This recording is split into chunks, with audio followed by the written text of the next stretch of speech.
del Colegio de Sonora, exrectora del Colegio de Sonora, especialista en temas de salud pública. Una disculpa, doctora, pero ya viste la vorágine, cómo se mueve esto, y el secretario también se ocupó y me retrasó la entrevista, y obvio también lo disculpamos porque entiendo ahorita hay una necesidad de información por todas partes, pero yo me disculpo contigo porque tenía la entrevista entre 8:30 y 8:40, pero me movió el horario de los entrevistados. ¿Cómo estás? Bienvenida. Es un honor, la verdad, que nos aceptes la llamada, Catalina. Buenos días. Buenos días, Luis Alberto. Buenos días a tu público, a tu audiencia. Muchas gracias por darnos esta oportunidad.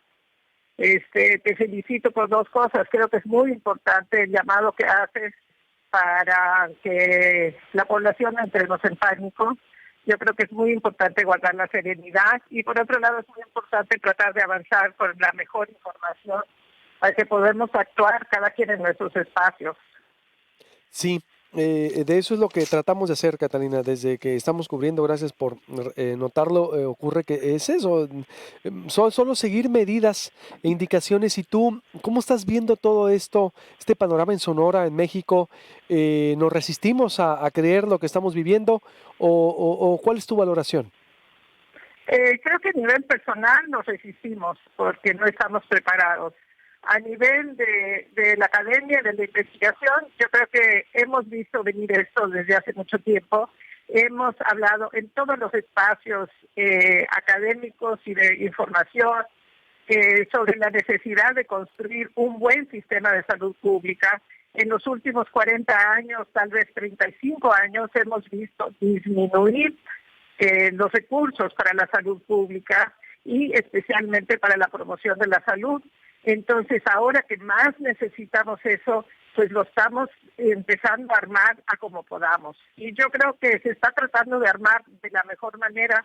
Creo que tenemos buenos epidemiólogos a nivel nacional y local que nos pueden ayudar a explicar qué es lo que está sucediendo. Pero ojo, en el corto plazo hay cosas concretas que hacer. Hay que evitar el contagio y hay que atender a las personas que se enferman. Y no hay que olvidar que tenemos muchos otros enfermos. Creo que a veces se nos olvida esto. En el mediano plazo tenemos que futurear y a mí me gustaría que platicáramos un poco sobre esas dos cosas. A ver, adelante. Uno, los científicos sociales, que somos los investigadores del Colegio de Sonora, y especialmente los del Centro de Estudios en Salud y Sociedad, analizamos la salud no desde la perspectiva clínica, biomédica, individual, sino más bien sociocultural. ¿Y qué quiere decir eso? ¿Qué es cultura? Pues cultura son los saberes y las prácticas, ¿no?, que tenemos los seres humanos para comprender con la vida y particularmente los nombres que les ponemos a las cosas, ¿no?, y a las acciones. Un recurso que nos puede ayudar mucho para entender la salud pública es ver las cosas desde la salutogénesis. Y la salutogénesis enfatiza la salud y la construcción de la salutogénesis. Salutogénesis, ajá. Que salutogénesis sería ver la salud y no la enfermedad. Entonces la pregunta que nos hacemos ahorita, en este momento, es cómo podemos construir salud. ¿Qué recursos tenemos a la mano para construir salud? A nivel del Estado, a nivel de la población, de los grupos y a nivel personal. Todos tenemos posibilidades de allegarnos recursos y por eso es importante que no nos entre el pánico. Hay que identificar esos recursos. Y para pensar eso el otro día escuchaba a un colega, el doctor Pablo Reyes, en la radio y estaba usando una metáfora para hablar del contagio. O sea, hablaba de una locomotora que agarraba vuelo y que ya no se podía parar. En el caso de la salutogénesis usamos una metáfora que se llama río arriba, río abajo. Y ahorita estamos junto al río, el personal médico está enfrente de una cascada tratando de salvar personas, los llevan a los hospitales, se llevan a los hospitales y en el río siguen viniendo personas que se caen por la cascada. Y toda la población estamos a la orilla del río viendo pasar esto y a alguien se le ocurre ir río arriba y se da cuenta que es que se rompió un puente y la gente se está cayendo al río y reparan el puente. Eso es lo que nosotros tenemos que hacer ahorita, tenemos que subir río arriba y construir los puentes, construir los salvavidas, las lanchas, las pangas que nos permitan a las personas navegar este río que nos lleva a la cascada. No sé si sirva esa metáfora de río arriba y río abajo para entender que tenemos que construir opciones en diferentes momentos de nuestra vida de construcción de la salud. De construir río arriba ahorita los puentes, los muros, es decir, porque ya está la Siempre, situación. siempre hay tiempo, siempre hay tiempo. Yo he escuchado ahorita en la entrevista, porque creo que navegamos en tiempos de mucha incertidumbre, ¿no? Y ahorita hay mucha confusión sobre las implicaciones, particularmente en el campo laboral y de las empresas, quiénes cierran y quiénes no. Me llama la atención que se permite la venta de alcohol cuando se está diciendo tenemos un problema con obesos, tenemos un problema con personas que tienen diabetes, tenemos un problema. Más bien, habría que pedir a las empresas reconvertirse a generar y vender productos y a llegarnos productos más saludables, ¿no será cierto? Uh-huh. Sí. Y entonces yo creo que el momento actual es un momento para todas, para todos, para pensar qué es lo que podemos hacer vamos futureando un poco también. O sea, no nos crucemos de brazos sin hacer nada. ¿Tú crees que deberían de estar cerrados los expendios, la venta de alcohol? Yo sí. ¿Sí? Sí, yo sí, definitivamente. ¿Por qué? Pues porque no creo que sea una práctica saludable. El alcohol en particular es una práctica que se usa en la socialización y ahorita nos están pidiendo sana distancia. Yo creo que no fomenta la práctica de salud que requerimos ahorita, es que las personas estemos construyendo la salud individual, la salud familiar, la salud de nuestra comunidad, de nuestras colonias y de los grupos en los que estamos. Hay que buscar otras formas de hacer lo que no pase por el alcohol. Es decir, y el alcohol, dices tú, bueno, que impacta a la diabetes, a la obesidad, más que fomentar la sana distancia, la impulsa más bien a no respetar la sana distancia. ¿Eso es a lo que te refieres también? Pues a lo que yo me refiero es que cuando las personas consumimos alcohol se nos olvidan algunas prácticas que ahorita nos están pidiendo respetar, una distancia de 2 metros, el lavado de manos, no tocarse la cara. Y con el alcohol nos relajamos, nos olvidamos de esas cosas, no le damos importancia. Yo no digo que no debamos relajarnos, pero no debemos impulsar esas prácticas que no nos permiten construir salud. Uh-huh. Bien, que ya y además, pues es de alguna manera una actividad que dicen está dentro de la actividad que se tendrían que tomar medidas. ¿Solo se restringió el horario en este sentido, Catalina? ¿Restringir el horario para la venta de alcohol? Sí, no se restringió, perdón, se cambió, creo que más bien se modificó, es decir, no está todo el día, no recuerdo el horario exacto que quedó, ¿no? Sí, creo que hasta las 10 de la noche, me parece. Uh-huh. Sí, me parece. Pues entonces lo que nos tendríamos que preguntar es por qué el alcohol es tan esencial para nosotros como población. Pero es una pregunta que no se responde fácilmente, ¿no? Uh-huh. Pues es cultural, ¿no? Yo creo que hay que tener, sí, definitivamente, hay que tener claro también cuál es nuestra población prioritaria. Nuestra población prioritaria sería pensar en las personas que se enferman, en el personal de salud, quienes los cuidan en los espacios de salud y todas esas cuidadoras y cuidadores de los enfermos. Hay que proteger a esas personas. ¿Qué es lo que podemos hacer para proteger a todas esas personas? Yo creo que primero saber identificarlos, saber quiénes son, porque nos han pedido que si tenemos síntomas de una gripa sin temperatura y sin tos, que nos quedemos en casa. Y entonces, ¿quiénes estamos cuidando en casa? ¿Cuáles son las personas que están cuidando en casa? Creo que nos tenemos que preguntar eso y qué es lo que necesitan. Por otro lado, yo creo que la población general nos asusta un poco esto de la emergencia y la declaración que nos anunciaron ayer y la que nos anunciaron hace prácticamente un mes, porque no sabemos qué es lo que implica y nos paralizamos. Creo que es muy importante no paralizarnos. Creo que hay muchas iniciativas y acciones ciudadanas que podemos hacer para fomentar esto que a lo que yo me refiero como salutogénesis. Tiene que ver con el fomento de los huertos urbanos en nuestras casas, tiene que ver con el fomento de la actividad física en donde estemos.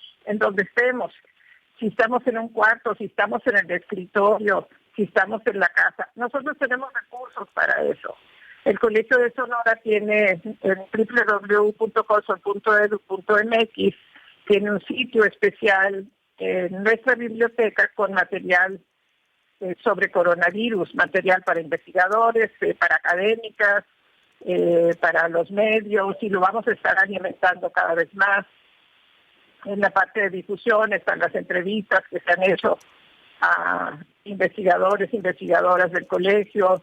En el Facebook, además del Colegio de Sonora, tenemos el del Centro de Promoción de la Salud del Norte de México. Ahí hemos puesto rutinas de actividad física que pueden hacer los adultos mayores, que se pueden hacer en casa. Si uno no se puede parar y solamente está sentado, actividad física que se puede hacer. Hay que animar a la gente a participar. La otra cosa tiene que ver con lo que yo te decía de futuriar. Futuriar río arriba.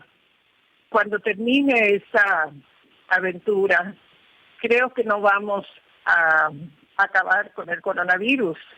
Creo que el novel coronavirus 19 se va a convertir en un coronavirus más, a lo mejor, así como vivimos con las otras cepas. Pero, ¿qué es lo que tendríamos que hacer? Pues fomentar más esa construcción de la salud, hacer más actividad física, cuidar más nuestra salud. A propósito del tema de la obesidad, hay varios programas en Internet, hay varios apps que te calculan la obesidad. Si es que uno tuviera interés específico, no se necesita una valoración médica. Esto se calcula, se llama el índice de masa corporal y se calcula con la estatura, que se llama a veces talla, y con el peso. Entonces, buscando una que responda a IMC, índice de masa corporal, metemos la estatura y metemos lo que pesamos y nos podemos dar cuenta si hay obesidad, si hay sobrepeso. Pero las personas mismas sabemos cómo estamos. Podemos actuar sin todas esas medidas y sin toda esa información. Podemos modificar y cambiar nuestras dietas. El tema es cómo las empresas, todas estas que están preocupadas de qué van a hacer, pueden construir lo que ahora necesitamos, más que nunca nos hemos dado cuenta. Necesitamos seguridad alimentaria. Necesitamos asegurar que las gentes tengan acceso. Imagínate que el Oxxo, en vez de vender cerveza, en vez de vender cigarros, en vez de vender papitas, en vez de vender Doritos deliciosos, nos vendiera fruta y verdura, tuvieran agua potable, tuviéramos todos acceso a agua potable gratis, no tuviéramos que andar comprando botellas. Hay que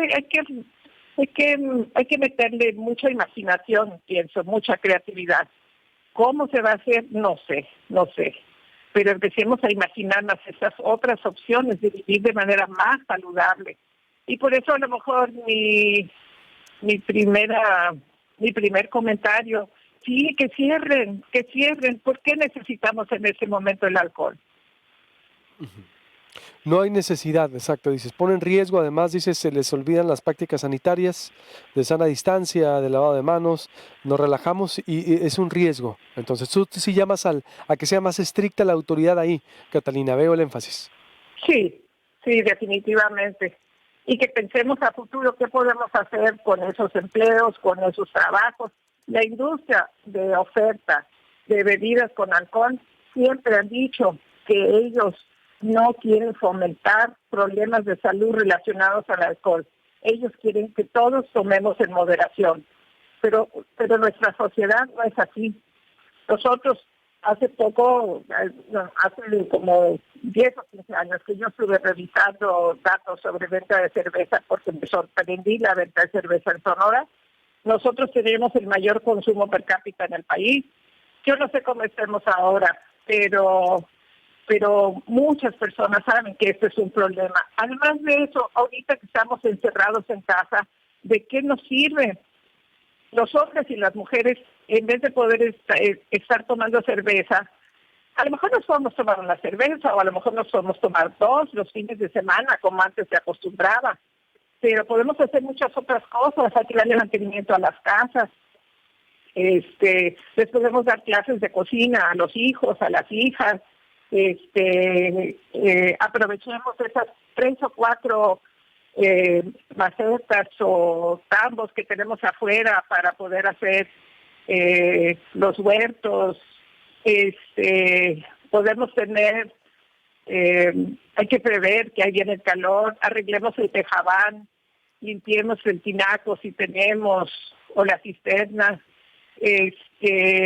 Hagamos actividad física 2 y 3 veces al día, hagamos actividades culturales en casa, hagamos que los niños nos entrevisten, hagamos videos de cómo eran nuestros abuelos, platiquemos de cómo quisiéramos que fuera el mundo a futuro, aprendamos a cantar y a bailar juntos. Hay muchas cosas que podemos hacer y además de eso necesitamos aprender tal vez un poco a estar en calma, a estar en contacto con nosotros mismos, con eso que algunos llaman espíritu, que otros llaman alma, que otros llaman el estar en un estado de paz, de tranquilidad. Creo que el alcohol no se necesita para que hagamos todas esas cosas. Aunque es un factor que está presente en nosotros desde que nacemos hasta que morimos y en la cultura del sonorense, aduciendo al trópico, es decir, va a ser el argumento, pues vaya, Catalina, es decir, ¿Sí? tú dices, Pero el alcohol no es lo único, el alcohol no es lo único. Fue el tema de la entrevista que te estaba dando el secretario y las preguntas que tú le hiciste. Y fue algo que me faltó porque yo dije, vaya, estamos queriendo construir salud, pero pues el alcohol es una parte indispensable de nuestra cultura, ¿no? Ya me gané de enemistad a 3/4 partes de la población. Vamos a ver cómo. no, digo, pero es válido también, me encanta lo que estás diciendo. Yo también estoy de acuerdo en que en cada esquina debería haber, ¿por qué no impulsamos más las tipos de Oxxos, los healthy Oxxos, ¿no? Puede ser, los Oxxos, Sí, los healthy oxos, healthy, ¿no? exactamente. Un healthy Oxxo, o sea, es decir, un Oxxo saludable. ¿Por qué no? O sea, hay uno en cada esquina, tipo carretas verdes, como Árbol de Vida, por ejemplo. También ese restaurante muy importante que ha venido a revolucionar la comida, que no vende comida procesada. Es decir, yo también estoy de acuerdo que en lugar de ir por unas papitas, deberíamos ir por un paquetito de fruta o verdura. Es decir, claro, o sea, hay esta área de oportunidad, lo hace la carreta verde. Es decir, a mí me encanta lo que estás diciendo también, esos hábitos. Esto va a venir a mover a nivel mundial consumos y hábitos, Catalina, esperemos. Pero hay otra cosa que hay que pensar, y eso es, bueno, ¿y qué hacer con las personas que no están trabajando ahorita? Si son jóvenes, si tienen acceso a redes, si tienen acceso, digamos, a esta maravillosa y a la vez horrorosa tecnología de información que nos mantiene conectados 24 horas al día, yo creo que ellos podrían extender la mano. Yo creo que ellos, por ejemplo, esos pequeños abarrotes que tuvieron que cerrar, ayudarles a armar una oferta en línea. Y yo creo que no pensamos eso. El pánico nos congela y nos aterra. En vez de buscar soluciones salutogénicas de cómo podemos construir más salud, pues sí, queremos tomar la chévere y decir, bueno, pues ya nos agarró la fregada. Creo que no va por ahí. A mí me gusta mucho ver a los ambientalistas que están defendiendo en línea los espacios en donde los hermosillenses pueden hacer actividad física. No podemos con un discurso decir necesitamos combatir la diabetes y construir condiciones para no tener tanta obesidad y tanto diabetes en nuestra población, y por la otra estamos diciendo vamos a cerrar los espacios de actividad física. Más espacios de actividad física son los que necesitamos construir, no hoy, pero pasando esta contingencia. Las otras cosas que tienen que ver con acciones, iniciativas y acciones ciudadanas.